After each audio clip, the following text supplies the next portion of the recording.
Bonjour! Dans la dernière vidéo, je parlais de l'ex du fossoyeur hein, qui avait un petit peu dénoncé sa violence sur Twitter. Eh bien, elle a fait finalement un thread, un vrai thread, où voilà, elle donne quelques anecdotes par rapport à ce qui s'était passé. Donc, on va voir ça. Bon, quelques anecdotes pour définir un peu la relation abusive dans laquelle j'étais. C'était entre 2015 et 2019, j'avais 20 ans, il en avait 32. Twitter, ce n'est pas de la pédophilie. TW, alors on m'a dit ce que c'était, je sais plus, divers et variés, c'est décousu, mais j'ai essayé 5 fois d'écrire ce thread et c'est toujours le bordel. Déjà, je ne compte pas le nombre de fois où il défonçait les murs pour n'importe quelle raison.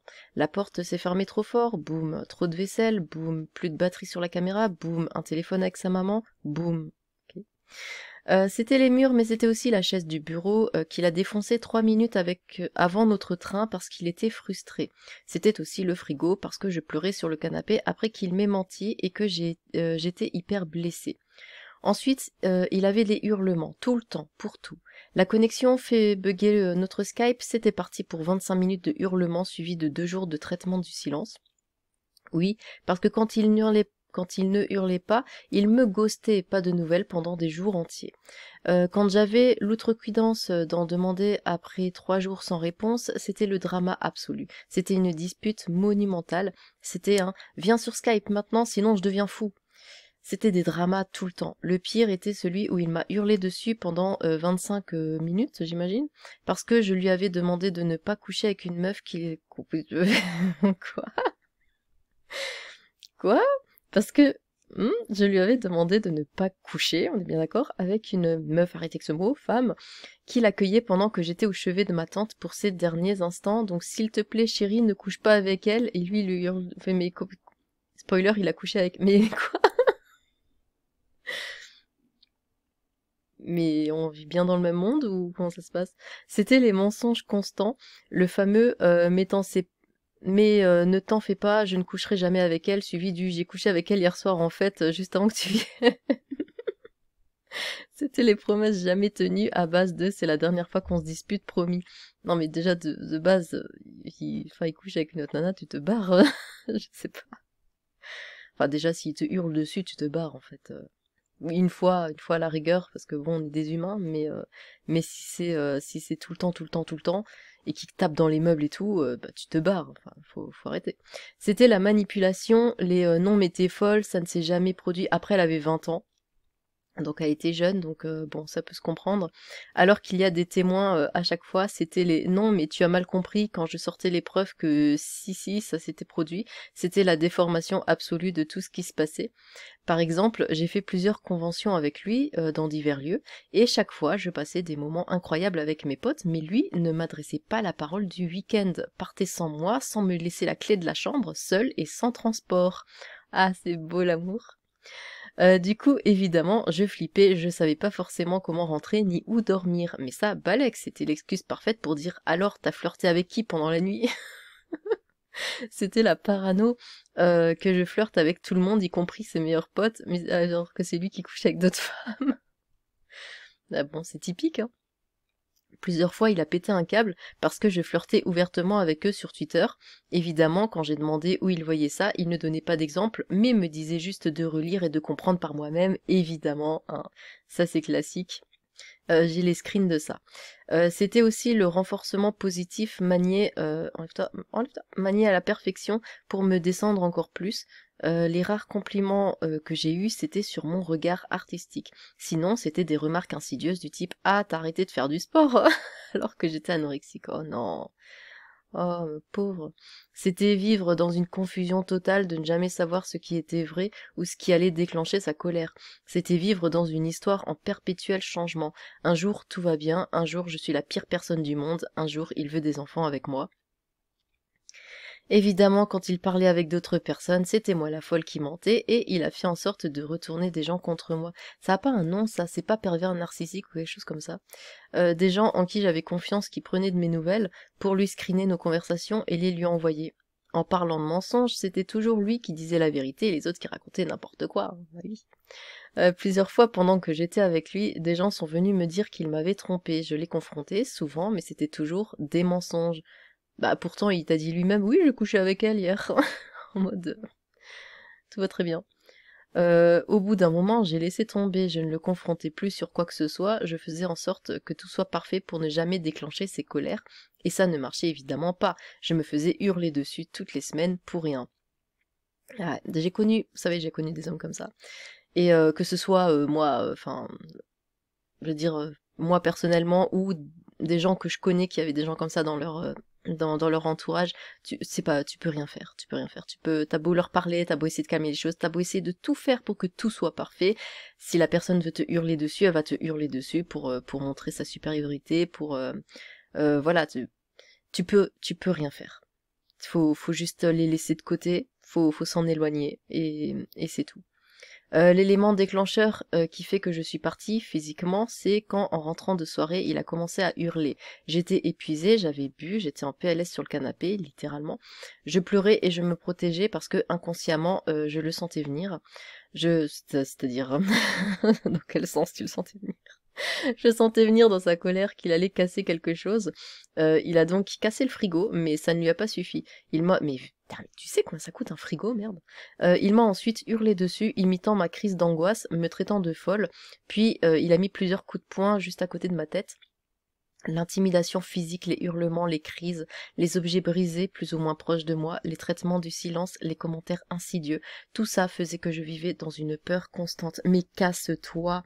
Alors je sais que c'est facile à dire, je sais que quand on aime, on a beaucoup de mal à partir, on se cherche des excuses, on excuse l'autre, hein, mais non. Alors elle était jeune, hein, je reviens là-dessus, elle avait 20 ans, donc quand on a 20 ans, on voit pas les choses de la même manière, mais... Mais faut pas s'infliger ça. Voilà, tu mérites mieux. De toute façon, personne mérite ce genre de traitement. Donc tu te barres. Même s'il y a des sentiments, tout ça, de toute façon, le temps va faire que les sentiments vont s'évaporer au bout d'un temps. Et puis, même si ça te fait mal, c'est toujours mieux que de vivre ça. Il m'a détruite psychologiquement, je suis diagnostiquée avec un stress post-traumatique, voilà comment ça finit. Il m'a détruite physiquement, j'étais anorexique, alcoolique. Il m'a détruite socialement, en me coupant de mes proches, en m'isolant, parce qu'il n'aimait pas mes fréquentations. Détruite socialement en me ghostant, en faisant en sorte que toutes nos connaissances en commun me ghostent et le croient, lui plutôt que moi, en me faisant perdre toute crédibilité parce que j'étais folle, et en essayant de me... Ah, va-t'en, c'est super chiant ce truc. En essayant de me silencier via courrier d'avocat. Ouais. J'ai sûrement oublié 1000 choses parce que c'était constant pendant 4 ans. Putain, t'es resté 4 ans avec ça, mais sérieusement. J'étais tellement terrorisée de lui que le jour où j'ai appris qu'il était en Suisse, pas loin de chez moi, j'ai été me réfugier dans les bois, ok, au cas où il décidait de passer me rendre visite. Bordel. Ça aussi c'est typique, hein. Dès qu'il y a un truc qui va pas, on te traite de folle. Je connais bien. Alors, quasi une copie, j'en conseille la lecture pour qui pense pourquoi t'es pas parti avant, où je comprends pas, tout le monde l'adore, bon courage à toi. Mais oui, faut avoir la force hein, de se barrer. Je sais que c'est facile à dire et que c'est pas du tout facile à faire, j'en sais quelque chose, mais faut avoir le courage de se barrer. C'est bien peu de choses, mais je vous adresse tout mon soutien. Ce que vous décrivez me fait penser à la BD Tant pis pour l'amour, ou comment j'ai survécu à un manipulateur. Tout mon soutien également à celles qui passent ici et vivent la même chose. Merci pour votre témoignage, c'est extrêmement courageux et difficile à faire, vous aidez ainsi beaucoup de monde et à comprendre leur propre situation et qu'il est possible d'en sortir. Soyez-en remerciés, je vous souhaite que vos cicatrices s'effacent et que vous soyez heureuse. Gros soutien. J'ai vécu 3 ans et demi avec une personne manipulatrice.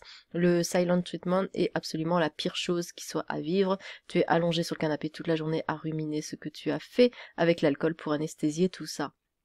Bravo pour ce témoignage, j'ai pas de mots, personne ne devrait endurer tout ça sans parler du courage d'avoir enfin osé partir quand on est sous emprise. Arrêtez que ce mot il m'énerve. Ce que vous décrivez correspond exactement à ce que ma sœur a pu vivre. Je sais quel courage il faut pour s'extraire d'une telle situation. Je vous souhaite le meilleur. Et du coup, c'est le moment de l'anecdote. Je vais vous en dire une, j'en ai plusieurs, mais je vais vous en raconter une. C'était une amie qui était avec un des pires enfoirés du monde, hein, on va le dire.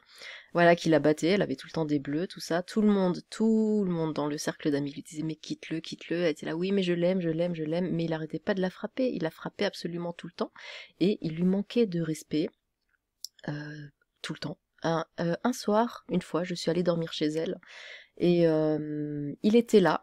Il était très sympathique, évidemment, hein, parce que quand il y a quelqu'un d'autre, ils sont toujours très sympathiques. Devant moi, en tout cas, il était absolument charmant. Et quelques jours plus tard, elle m'a avoué qu'en fait, à un moment où, je sais pas, je tournais le dos, je regardais ailleurs, j'en sais rien, il lui a dit dans l'oreille, ah bah celle-là, j'aimerais bien me la faire. En parlant de moi, il lui a dit à elle, qui est sa copine, dans son oreille, j'aimerais bien me la faire. Voilà, ce genre de mec, ça existe. Et elle est restée malgré tout avec... Moi, je l'ai regardée quand elle m'a dit ça, je l'ai regardée avec des grands yeux, je me dis, putain, il te frappe, tu es couvert de bleu. Je la voyais toutes les semaines, elle était couverte de bleu. Et, on avait beau lui dire, mais quitte-le, elle voulait pas, elle voulait absolument rester avec lui. Et c'est vrai qu'au bout d'un moment, j'avoue, je sais que c'est méchant, mais je me disais, mais tu mérites, entre guillemets, genre, casse-toi ou arrête de te plaindre. Au bout d'un moment, elle est restée avec lui pendant des années, et pendant des années, elle avait des bleus. Et c'est vrai qu'on finit par se dire, bah écoute, arrête de te plaindre, tu cherches. C'est vrai qu'on peut pas s'empêcher de penser comme ça à un certain moment.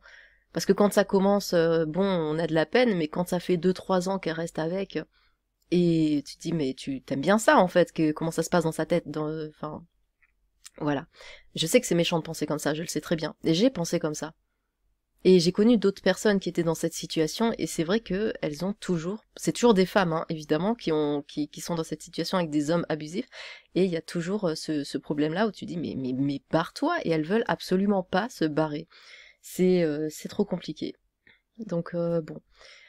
Maintenant, je juge plus, il y a plus, on avait quel âge? Non, on avait 19 ans, 19-20 ans aussi, hein, c'était pareil qu'elle.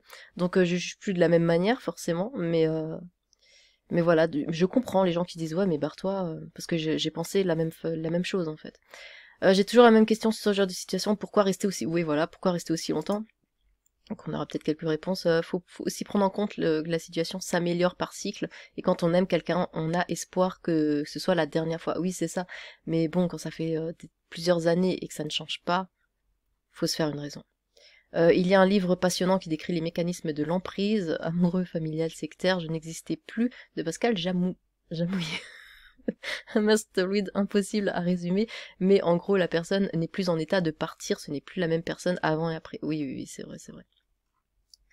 Ah oui, et mise à jour, elle a fini par le quitter.